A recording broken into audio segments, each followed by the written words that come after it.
Welcome to Unlearning, where we go behind the curtain for an insider's perspective on the theater industry, break down the buzzworthy conversations on social media, and challenge the stigmas that hold us back. I'm Veronica Stern, and together we're unlearning and redefining what it means to thrive in the business. Now it's time to rewrite the script.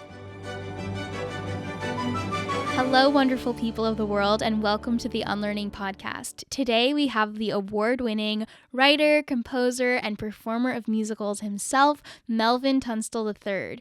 We both went to CCM at very different times, but we also have so many similarities, and we talk about those similarities, but most importantly, Melvin talks about his amazing resume, and I can't wait for you all to hear it. Before we do, this is our first episode of season 2 of Unlearning. Now you're probably wondering, what does that even mean? It just means that we've done 10 episodes and now this is the start of the next 10. Thank you so much for listening to our first season of Unlearning, or if this is your first time here, welcome. I can't wait for you all to continue this journey with me. It has been so much fun and I love every single guest that I talk to. So I hope that if you enjoy this episode, you'll go and you'll listen to another episode because they all have something amazing and interesting to listen to. Without further ado, here is my conversation with Melvin. Melvin, I'm so excited to be talking to you today. Thank you so much for coming on the podcast. Of course. So when I answered the door, you were like, we've met before, right? And I was like, yes, okay. So it's all coming back to me now. We did, in fact, work together. We did. 2021? Because that's when I graduated. I was going to say it had to be the year after everything crazy. Started because we were just starting to work our way back into spaces. Yes. And I feel like you had won a competition or something. It was a competition. Okay, so oh my gosh. I don't remember the name of it. It was with Scott. I feel like it's like Rising Stars. Yeah, it was something like Next Big Thing or something like that. Yes. And I had won randomly, and the prize was to perform with the Cincinnati Pops, which was like super, super cool. Right, with Broadway legends like Melvin Tunstall. Oh my God, no. Exactly. No, literally exactly. And I remember it was like the first thing that I had done during the pandemic, and I was so nervous. Same. It was literally just like me, you, Scott, and Jess, and then like 15% capacity at Cincinnati Music Hall. Just little pockets of people. Yeah, super over. weird, like people wearing masks, everything. So that was such a fun memory. And we sang that song from The Wiz. We did? Yes, we did. Oh my gosh, I only remember singing This Is the Moment. Oh my God, I remember that too. Yes. And I remember you in your gown. Like I remember CCM is such a wonderful place, despite its journeys and its, things that it's had to work on. Right. For me growing up in the South and moving to a big city, to a school and a program that would allow me to be my fullest self, and no one was questioning why I wanted to sing Broadway or listen to soundtracks every day and, watch literally the Into the Woods PBS recording with Bernadette Peters every day after school.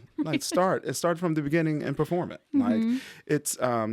It's such a special place, and to have that connection and to see someone starting out and be so excellent. Oh. I'm just like, oh my gosh, I'm like, this is what people felt when they saw Baby Audra, and then Anastasia happened, and I was like, okay.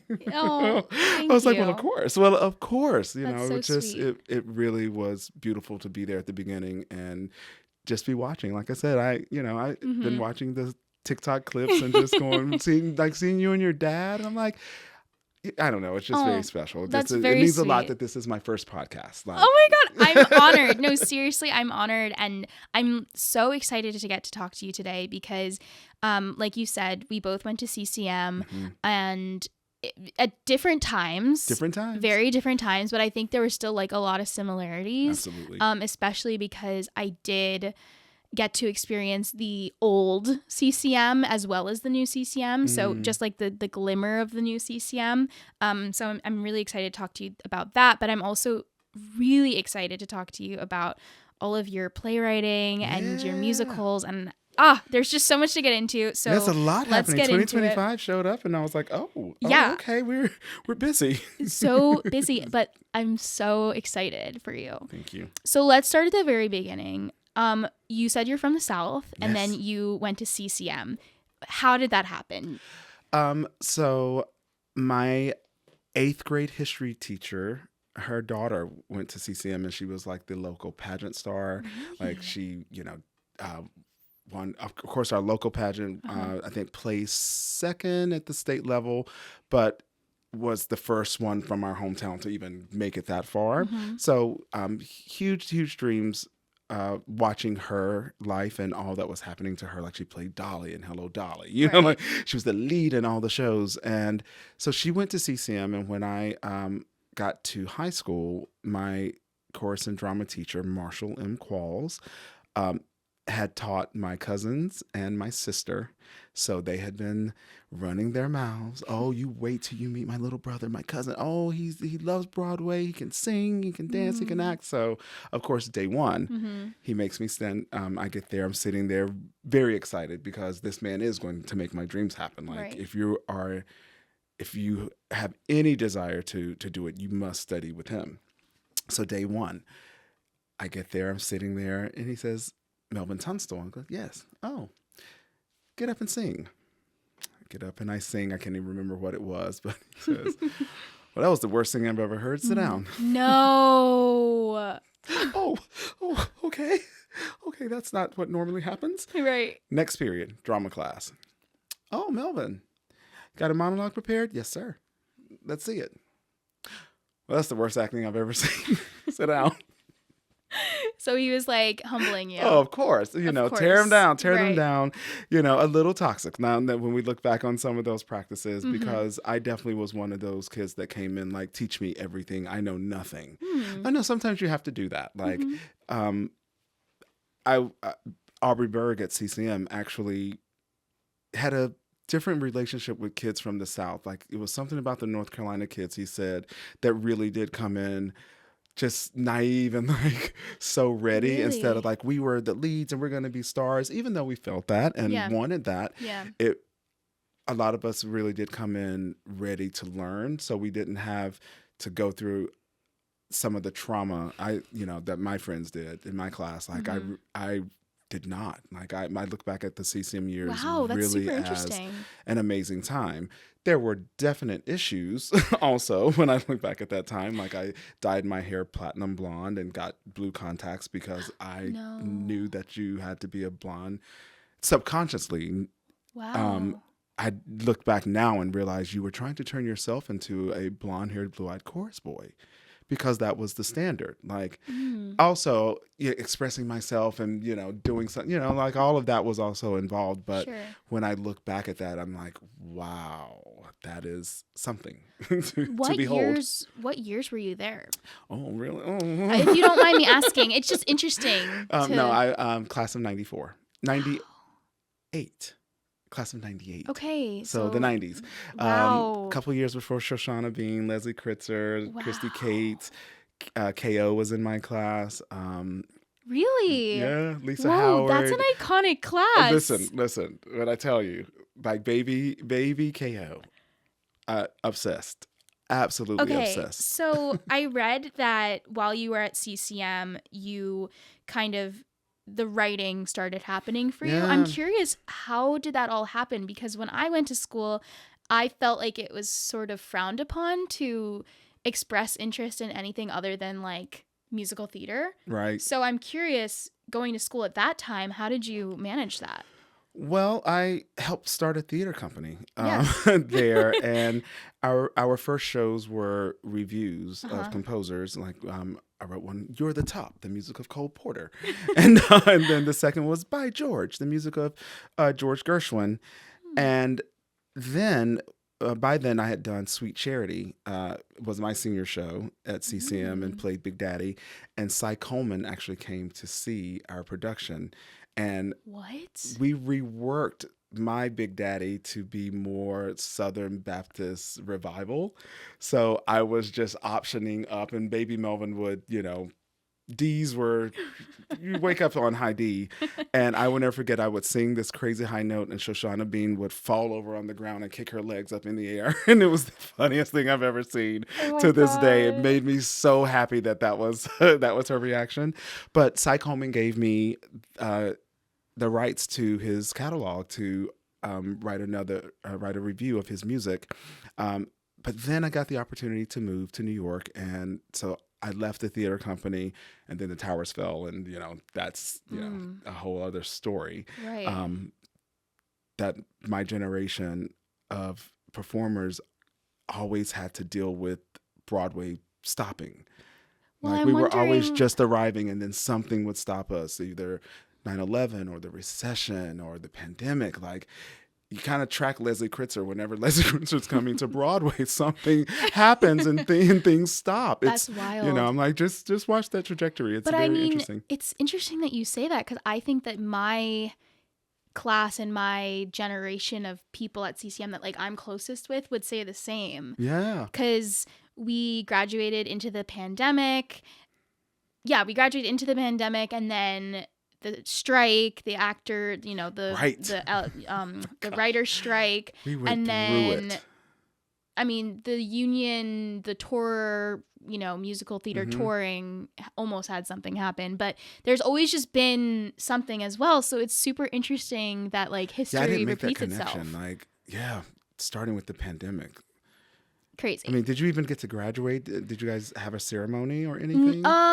We didn't have the traditional thing. Like, it was, we did and we didn't. We graduated like on the lawn in like Nippert Stadium, but it was also kind of like only one family member is allowed to come, and we didn't have like the traditional like CCM graduation, and we didn't have the traditional showcase. That was my next question. Yeah. Like, what was showcase like?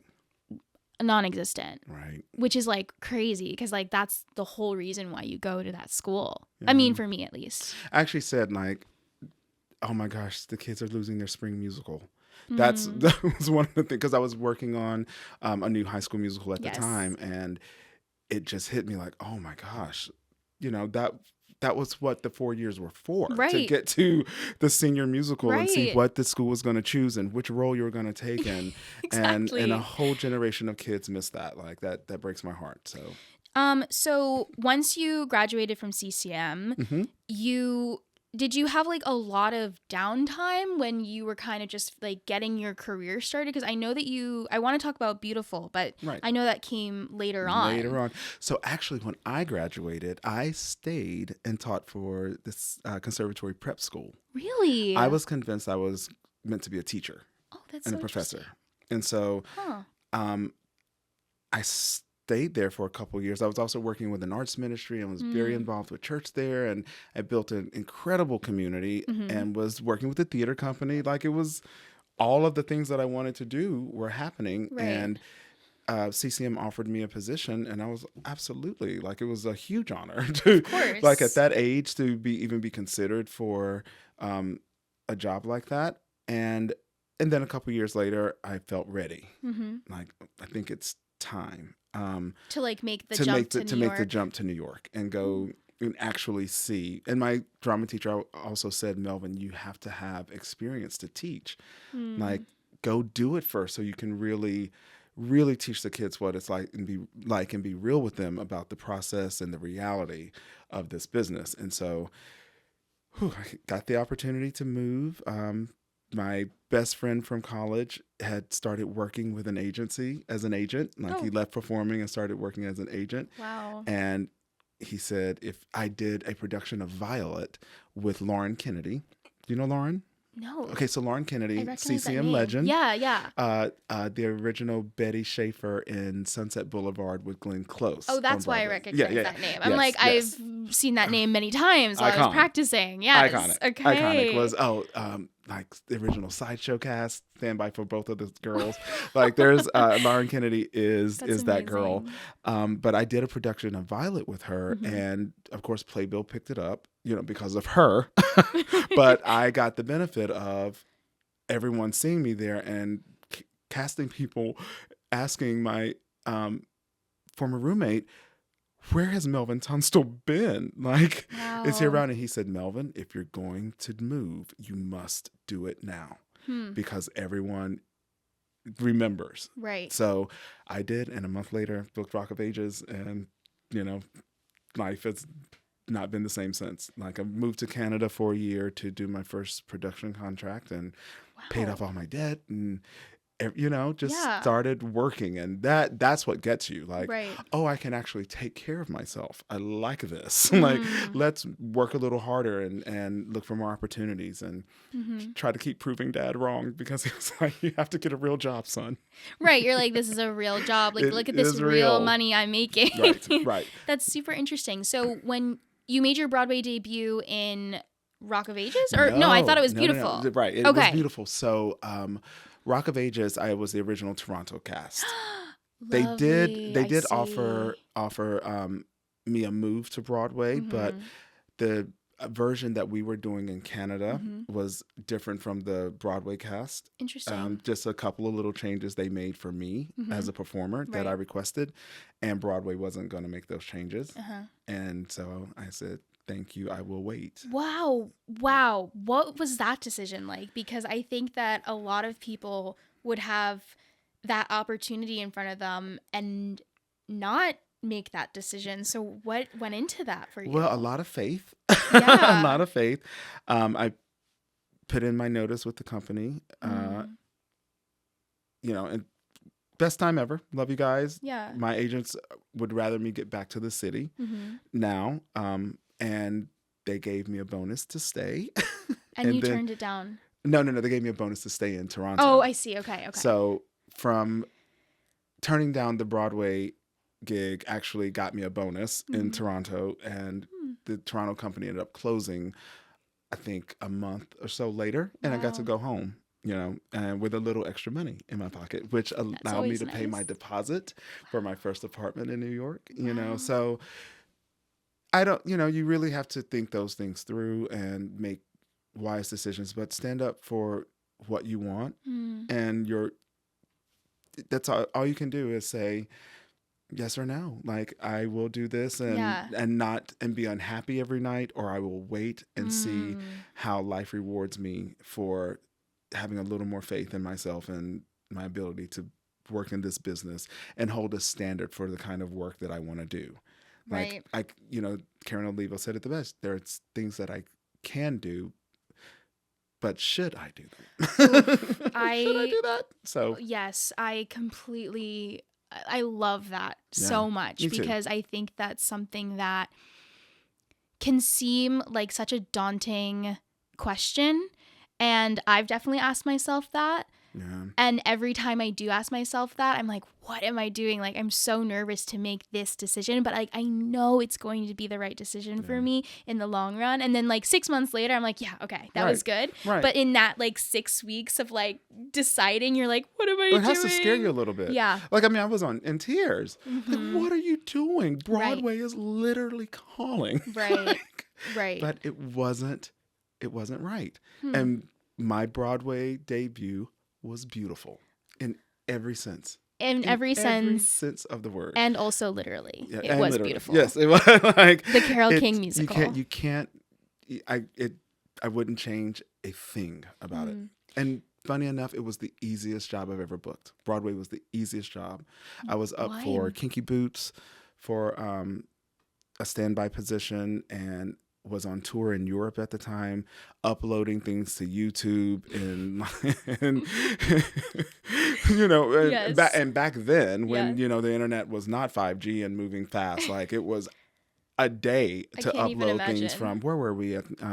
Barcelona, I think, where an insane amount of auditions and callbacks and working with Stephen Arimas and meeting Jerry and while you were in Europe? No, but this across the process. Oh, okay, gotcha. By the time I hadn't booked it before I left for Europe, and they still were calling and still trying to make things happen. And I love that show, but it just obviously wasn't for me. Beautiful. I went in, I sang my cut, I gave them an option because I knew they were looking for a tenor with a C. Mm-hmm. So I gave them an option up. The producer said, well, we didn't even have to pay for it. And I laughed and I reminded him, Paul, I did your very first show at CCM. And he said, Melvin, that's where it all started. Bing. Love that. Mm-hmm. Came in for the dance call. And the next day got the call from my agent. Wow. That easy. Audition, call back, dance call, booked. And then 6 years later. 6 years later. You were with the show for the entire time. Yeah. Day one to the end. And then closed the tour because they had an emergency in D.C. during the pandemic years. And all the Black men they all were out. Like, bless their hearts. COVID went through and took all of them out. So I got that call, Melvin, can you get on a train to D.C.? And you went. Of course. It's beautiful. Yeah. It's beautiful. Right. I think I arrived on a Tuesday afternoon and was going to go in Wednesday matinee. Within 45 minutes, I said, are my costumes ready? They said, yeah. I said, the trauma's still there. It's still in the muscle. So do you want me to do it tonight? And they're like, can you? I was like, absolutely. Wow. Especially the cut version of the show where it's just basically solo numbers. Mm-hmm. So my return to theater after the pandemic was a singing Up on the Roof as a solo at the Kennedy Center. Iconic. Just in a spotlight. That's iconic. I'm curious to know what is it like to do a show for 6 whole years? Well, for me, being the swing, I was the swing there. So okay, that does make a big difference. It makes a huge difference. That does make a big difference. It makes a huge difference. But what I will say, I did have to listen to Carole King music for 6 years every night. And we sang it every night backstage.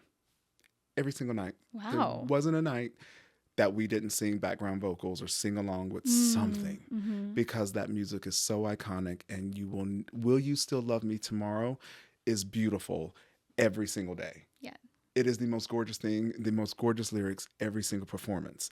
I don't know if that is the same for every show. You know, I know for the shows I've been in, there's definitely been times when I'm like, oh my gosh. If I have to hear this, one more time. Oh my Lord, get me out of here. But no, it really was wonderful. And also, you know, I'm kind of legendary there for being a bit of a mess as a swing. Like, swinging was not my gift. It was my gift as a job, but my goodness, hats off to the swings. I'm curious how you did it for 6 years then. Like, that's a contracts. Right. Were you a swing for the whole 6 years? I was a swing for the whole 6 years. Everyone in the cast would be like, Melvin, you're way too hard on yourself. Like, I'm definitely not as tragic as I think I'm making it. But, you know, there were definitely moments where swing brain takes over or the white room happens. And even 2 weeks before you close, after 6 years, I still thought I could go out there and just perform and not think and cross the stage and look like I was humping a guy in the locomotion. It was just the rest of the number. Oh, I don't know how lyrics came out because everyone was like, Melvin. It's like, I was so sure. I was so sure that, the white room is real. Like, my trick was always, well, just look for the hole on stage and you go for, the girl that's missing a partner. Right. The girl that I saw that was missing a partner, I forgot her partner had to cross all the way over. Oh my goodness. So I'm on my way. He crosses and gets to her just in time like he's supposed to. And we all do the little humping motion together. It was one of the funniest things with, Broadway live theater. 2 weeks before we closed, not even kidding, after 6 years. That's always when it happens, and too. I teach the choreography all the time. Really? I teach it all the time. This little memory is just in the back of your brain now. So you did Beautiful for 6 whole years, and then you went back you revisited it after the pandemic So I want to know about the writing. When did that really take off, and when did you decide to give that... I don't want to say give that your all, but, when did you decide to really put your focus on that? Right before I booked Beautiful, actually. Really? Mm-hmm. I started writing around 2007, somewhere, I think in there, after High School Musical happened. Wait, and what? I realized that little girls run the world. like, because High School Musical, it's High School Musical. Yeah. And I was like, I just watched families going and boys becoming fans of theater because they got to watch Zac Efron. And like this franchise just blew up. So I was like, you have to write something that will appeal to young girls and families. That was my goal. 2007. I don't feel that way now. I'm like, you can't tell those stories. Or if you do, you better have a female director there making sure that it's true to the experience. But at that time, I made the decision that I wanted to write a musical, and that musical ended up getting produced. And when I finally did make the move back to New York, I'm trying to think. I got invited to do the Yale Institute for Musical Theater. Yeah. So, okay. Oh, actually, let me rewind one step because this is very important. Okay. Tyler Perry said once, I know, and I can't believe it, but I will give him his flowers here. He said, sometimes we want to do so many things that we don't focus in on the one thing that will lead us to the rest of the things. And at that time, I had started writing and realized that writing was the greater love. Interesting. And so I said, you need to take 6 months and just focus on the writing. I had presented my workshop in New York. It had gone very well. So I was like, let's focus in on it. And which show was that for? That was for a show called Bloom. Yes. Okay. Right. So right as I'm about to make the call to my agents and say, I'm taking 6 months off from auditioning, do not submit me, just give me 6 months. Yale called. They would like you to come and do a workshop with Jacob Yandura and Rebecca Milosik. Well, you don't turn down Yale. No. So you go to Yale and do the workshop and have your life changed. And I was working on the rewrite of Bloom while working on a new musical with Mark Brokaw at Yale. So everything that we were learning during the day, I was going home and applying at night to my script. And I left Yale with the best draft of that script that had ever been, and that started getting submitted. And so when I got back from that experience, I was about to make that same phone call again, and then Beautiful called to audition.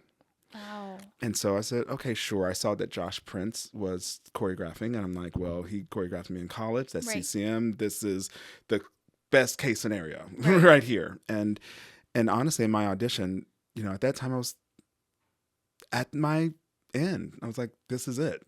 This is the last audition. And so was that because you just were feeling like the musical theater and performing was not serving you anymore? Or yeah, was I it just more... thought I needed to focus in on writing. Okay. I really did. I just thought, Melvin, you have to focus. And if all goes well, it will lead you back to it. That's what I felt. And so in my audition, all of that was happening. And Josh pulled me aside. He was like, Melvin, what I remember from you at CCM was you light up a room. He's like, you're so serious. Like, your face is so serious. And I said, Josh, this is it. This is it. This is my last audition. This is it. But I hear you. And so I turned it on and had a good time, and, obviously booked, and my agent called, and he didn't even realize, because of Rock of Ages, that it was my Broadway debut. Right. And so he's going through the contract, and he says, you're going to out of town tryout in San Francisco, and then it comes into Broadway in December. I was like, well, every show says that. He's like, no, the theater's booked. At which point I break down. And he's like, are you okay? I was like, Gary, this is my Broadway debut. He's like, no, Rock of Ages. I was like, it was Canada. And he goes, oh, Melvin, take your time. And so I just cried for a few minutes. And then I was like, okay, tell me more. And he starts explaining more, and he tells me my salary, and I cry again. And and call my parents and all of that.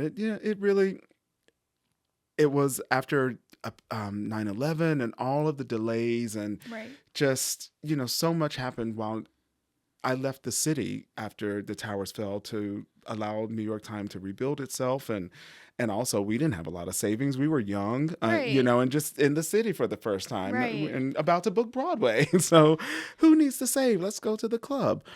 So I went back to the South and worked with every theater company I could, and Yeah. that got to Lauren and all of and we've heard all those stories. But Right.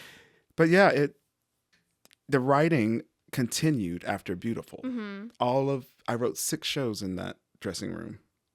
Wow. Because if I wasn't in the show, Right. the rule was you have to work because you're at work. Right. And when Douglas Lyons came up with the concept for Polkadots, Yes. he pulled me out in, literally in the hallway. He had seen the Bloom reading. He had come to the Bloom reading, which takes place in the Flower Kingdom. I always say it's like Cats, but in the Flower Kingdom. Love that. And not like Cats, Yes. And so and he had come up with this concept for a colorful world to tell this children's story. And he pulled me out and he said, I think you're supposed to write it. And I read the storyboard and immediate, yes. And in 2 weeks we had our first draft. Like that's like Cinderella kind of story with Polkadots. Yeah. How we came together as a team and how easy the writing was. And I think first draft was in like a couple of weeks, table read in 6 weeks,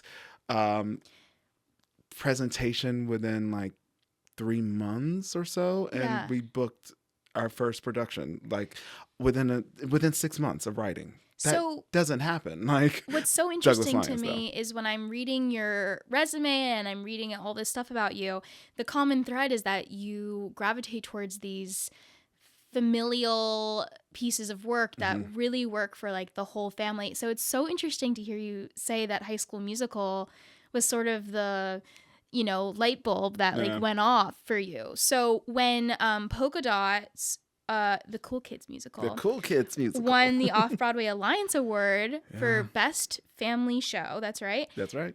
What was your first reaction? Were you just like, yes, this is the thing that I've wanted and I'm just like so excited? Or was it more like, oh, this is working? Like what was a little bit of both, I think. We to this day we're still shocked at Polkadots. Why? Well, not being shocked because we love our work and we didn't set out to write for kids. We wrote theater. That's always been our MO is we just want to write great theater. So the biggest response was it doesn't talk down to kids. It doesn't feel preachy. It just feels so real and relatable while telling this story about Ruby Bridges and the Little Rock Nine, but bringing it into this colorful world that helps us understand and see how we're still dealing with those things today. And we wrote it during the Obama years, and it launched during the next administration when a lot of bullying was on the rise and things were just happening. And so this little anti-bullying show took on a life of its own because the teachers were like, we can tell the kids all day long, but if they see a little blue boy playing a video game, accept a little purple girl with polka dots and form a friendship, and then that's a whole other ball game. I saw an interview that you did, and you said that you were talking to this like group of kids, and you said, I have a show about a little boy with anxiety, and 5 kids gasped. And then that's when you knew that that's the show that you had to like pursue. Yeah. What was that time like for you when you realized, I mean, you kind of just alluded to it, but that kids really needed to hear this and it was something like really serious for them. And how did you deal with all of that? Like taking on that, not a burden, but that calling. Yeah. Well, that's Stunt Boy. That's the new show that just, which is fun. Bad. No, it's okay. I love it. That's what the CAFE is for. Again, TheaterWorks contacted us, Greg Borofsky and I, Greg and Doug also wrote the score for Polkadots. And then Greg and I formed a team and have written a couple of shows together, Stunt Boy being the newest. And TheaterWorks contacted us with the pitch to do it. And of course, I'm like, yes, it's TheaterWorks' first show with a little black boy leading character. And then I read the novel and I'm like, oh, this is about a kid going through divorce and he's got anxiety issues. And I didn't quite put together why the theater gods were asking me to write it. Right. Until I was in it and I met those kids and heard the gasp of anxiety. Yes, we want to hear this. And I realized that, oh my gosh, these kids are growing up with a whole other world of pressure that I had to deal with. We passed notes, across the classroom. There was no social media or any of that. So it's a different level of pressure that, and circumstances that kids are growing up with. However, I did realize that even though my parents have been together for over 50 years, there was a time when I was 8 years old that was a little volatile in our house, that they were working through adult things. And to the point that my sister and I literally had the conversation of, if they split up, who are you going to go with? Wow. No child should have to deal with that. Right. And so, of course, I'm starting to realize, oh, I'm that kid. And my anxiety issues, you saw me when I came in, the sweating and freaking out, all of that is tied to that little boy that was scared and crying with his sister and wondering what's going to happen to this, what I thought was the happiest home. We were the Huxtables of Fall River. We were, the middle-class Black family that so many people looked up to. And every once in a while, out of nowhere, things would just not be great. So my therapist says, well, that's why you catastrophize. You're always waiting for the awful to happen. So like connecting to this character in a way that I would have never imagined happened while I was writing it. Like I wrote a lyric, never let them see you sweat. Like, and it's like, and it's hilarious to me because that's one of the things that I'm known for. They had to design a special mic flare for Rock of Ages to deflect the sweat from my microphone. They called it the Melvin. Like it's a medical issue, but it's something to give the kids a show that really tries to meet them where they are. Like I go to theater to cry and to feel all the feelings. So I write the things that are going to make me feel and just hope that my people are out there that love it too. And so far, so good. Like just touching on these issues that are very serious and sometimes very difficult to talk about, whether it's, segregation with the Little Rock Nine and acceptance there, or, watching your family split up. Greg Borofsky, my writing partner, said, Mel, statistically, half of the audience will be going through it. So either you're going to be the lead character, the little boy, relate to him, or you're going to relate to his best friend going through it with it. Or, so it really has something for everyone. And yeah, we had a great time. The Apollo I know, I'm catching you like imagined. Right after that happened, which I'm like, thank you so much for coming still.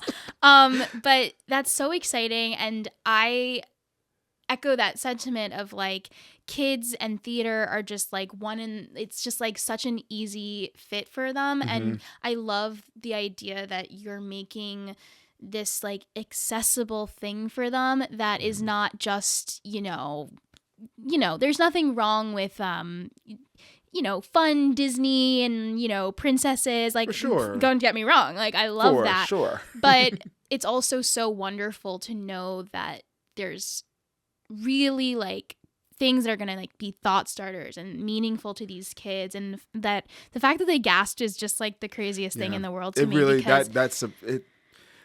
it's visceral in my brain. Like, that...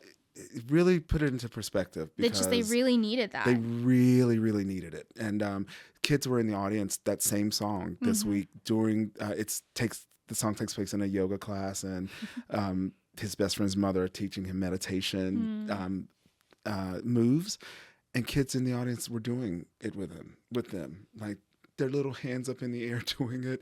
And one scene where he's dealing with the frets and his anxiety, one of the kids was in the audience trying to show him the moves to do to help him. So, I mean, it's always bigger than, it's so much bigger. Beyonce said it on that Lion King soundtrack. You're part of something way bigger. So, I love it. I'm looking forward to, we are premiering our first 2-act musical, which is our high school musical. Yes, called I want to Senior talk about Class. that. I was That's just about to go. That's coming up. Our first family musical is the full 2 acts. And I've got my sights set on things like the Tap Dance Kid. Like, I love that musical from the 80s. And what happened to that show? Does it need a rewrite? I'm ready. So, okay, there's 2 things I wanted to talk to you about. So one was taking things that are already existing, because I know that you worked on Wonderland and or adaptations of Wonderland and The Wiz, right? So what is it like to take something that exists in the world that people know, that people love, and to adapt that and, you know, take your own spin on it? Yeah, it's because I know there can be pressure or whatever. Yes, and on one hand, a lot of the work has been done. Right. Like you know the story. Right. The biggest thing, and one of the biggest challenges, and this is what I was saying earlier about writing female characters and female-centric stories. A lot of Black stories were not written by Black authors back then.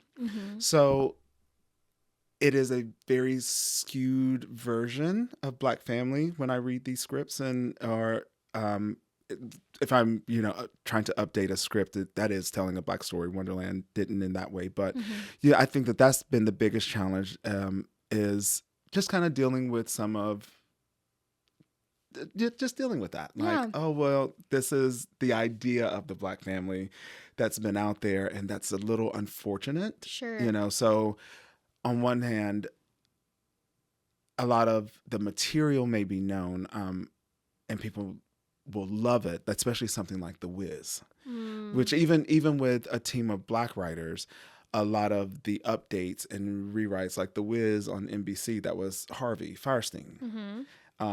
The new one, yes, was Amber Ruffin. Yes, way to go, Muni. I think the Muni got that started, but it's what people loved about The Wiz. It's for me was the time period, was that the 70s humor, and what I attempted to do was infuse modern day humor into the story in a different way. Mine was a little more traditional Wizard of Oz, I think. While because I want to, if I'm adapting something, like with Stunt Boy, this is someone's work. Right.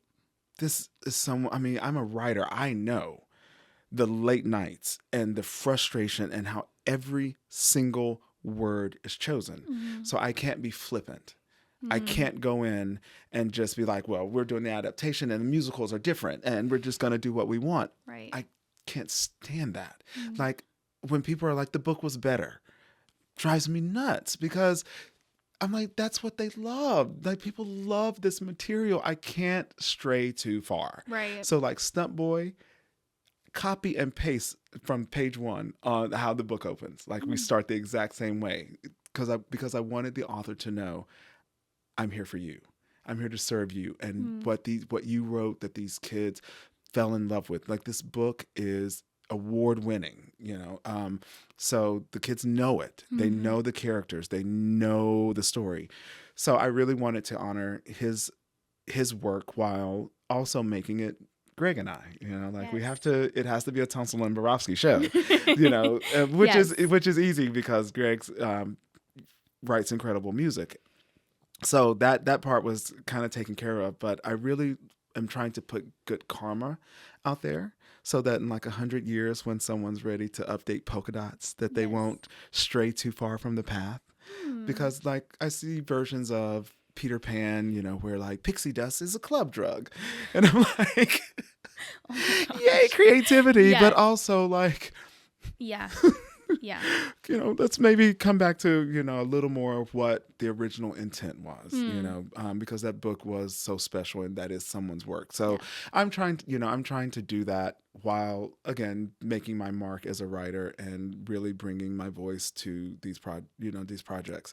The cast of that Wiz reading, we still talk about it. Like, it was a very, very, very special time to just try something different. let's just try something a little different. And even the structure of the show a little bit, like just see what happens. And there was some pushback. There was, and rightfully so. Like, I'm like, this is what we want. Let's talk about it. And then a week later, NBC announced. A week later. Wow. And we had permission from the estate to do it. Yeah. Wonderland didn't quite work out. I was still very new. Yeah. To writing and my writing process, which is, it's a mess until it's not. Right. It's like you have to allow it to just be what until one day I go, here it is. Yes. We got there. I don't know how, don't know what happened. I probably finally listened to Amy Corcoran is probably what happened. So I want to talk about senior class, yes, which I'm so excited about. I've obviously been like seeing things from afar, but I know that it's getting its premiere at the Olney Theater. The Olney Theater Center. Which is so exciting. It's huge for us. So tell me a little bit more about, or tell the audience a little bit more about the show and everything that's been going into it. Well, there's a beautiful connection, always. Our director, Amy Anders Corcoran, was directing Beautiful at the Olney Center, and like most places who do Beautiful, it was a huge hit. Natalie Weiss played Carole King, played live. Wow. Piano. Yeah, she's one of those girls. Yes. Played live. So of course, the Olney respects and loves working with Amy, and they lost a production, a co-production that I think they were doing with maybe Goodspeed that just needed to be pushed back, and they came to her and said, is senior class ready? We love this piece. They had seen it at NAMT, had been following our concerts and things that we had been doing. And Amy said, we will be. Gathered a team. Carla Puna Garcia came on and did our dance lab with IAMT. And that was a game changer for us, because it is a dance show. Really? And and we had been searching for a choreographer and wondering who was going to be the one. And I don't know if you know this, but the show was inspired by Ariana DeBose. I met Ariana when she was 16 years old, doing a summer production of Aida in Raleigh, directed by CCM classmate Eric Scotto. It always comes back to CCM. Come on, it always comes back. So you meet that girl, which you guys favored. Have you ever heard that? Yes, I've heard that so many times. I just saw it. That's so, I see it. That's so funny. Sisters, play sisters. Come on. Before she was like who she is now, I remember somebody being like, you look so much like Ariana DeBose. And I was like, who is that? And then I looked it up and I was like, okay, I see it a little bit. See it a little bit. That's so funny. But yeah, like I would never forget, at a rehearsal break during Aida rehearsals, she and two other girls did like their dance competition solo. Yeah. Oh my gosh. I'm like, how are you 16 and do what? Yes. So when it came time to write, senior class is a new take on the classic Pygmalion story. Yeah. Okay. My Fair Lady flipped and told in a modern day New York City high school. Obsessed. Yeah. I'm obsessed. Where it's more about the Eliza teaching the two boys. But our Eliza is a subway dancer. Wow. Who is dancing on the subway to pay for her ballet lessons at Ailey. Wow. So we are learning a little more about how we view people, especially like I'm someone on the subway that sometimes I'm like, oh, it's not time for showtime. Oh, it's time to listen to Beyonce's Cowboy Carter album. But go ahead, because. But I wondered. I saw a group of Showtime kids. It was a girl and four boys, and she was, the star, and she was doing this Matrix move, and she locked eyes with me, and wouldn't let go as she went further and further back, and literally light bulb said, "Ting!" There she is. There's your Eliza. Have fun. So I went home and I started, and I was like, but what's the flip? What is the flip? And it's that, ballet is the gold standard, and sometimes when we meet these contemporary young hip hop dancers, we don't immediately expect them to have that training, right, and that grasp. So that's where I kind of started. Like, let's have her be studying at Ailey also, and get to see the rest when you show Yes, up yes, yes. and get to see it. But yeah, it's a love letter to high school, our high school selves, and to drama club and the spring musical, and what happens when your spring musical loses funding and you can't do My Fair Lady and you have to come up with your own version of Pygmalion. Oh my goodness. I'm so excited. The only theater's in Baltimore, right? Yes. Actually, it's only Maryland. Only is the city. Oh, okay. Only Maryland. But I think Baltimore is the big city. Okay. And then DC is like 50 minutes away. So it's one of the DC theaters considered. And really, I mean, like, they have taken home, best musical several times, like, over the past decade. Like, it's really great to be a part of, watching them really solidify themselves in DC, in that area, and have our first production, like, with Amy, who just worked there. She knows the people, she knows the stage, like, she knows the show. She's read every single version since I think maybe 2010, And 2011. this is your first 2-act play or musical, you said, right? Yes. Well, this will be number 3. Okay. Number 3. Bloom is technically, even though no one's seen Bloom yet, and Wonderland and The Wiz were but original, yes. I'm so excited. Yeah. I'm so excited for you, and I maybe hopefully can make it down there to see Yes, it. please listen. It sounds so interesting. I'm sure we're gonna have a press night.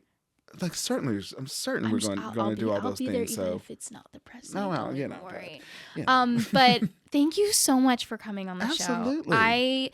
Your career is it's just getting started in my head. Like, I can't wait to see how senior class fairs plays out and all of this stuff. So thank you for coming. I really appreciate it. Thank you. Please tell everyone where they can find you and any more information that you want to tell. Yeah, I mean, all things me are found at MT3X Broadway. I'm Melvin Tunstall III. So MT3X Broadway, pretty much across all the socials. If you just type in MT3X, I should pop up.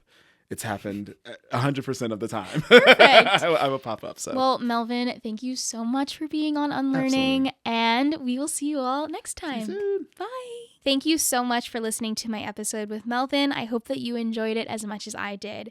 Please be sure to like, subscribe, rate, and review, and leave a comment if there's something that inspired you from this episode. Please be sure to follow me on Instagram at Veronica Stern and on TikTok at ThatMixedChickNYC, and we will see you all next time. Bye. Cut. Yeah. Oh my goodness. Oh, I didn't sweat. What is this magical land you brought me to?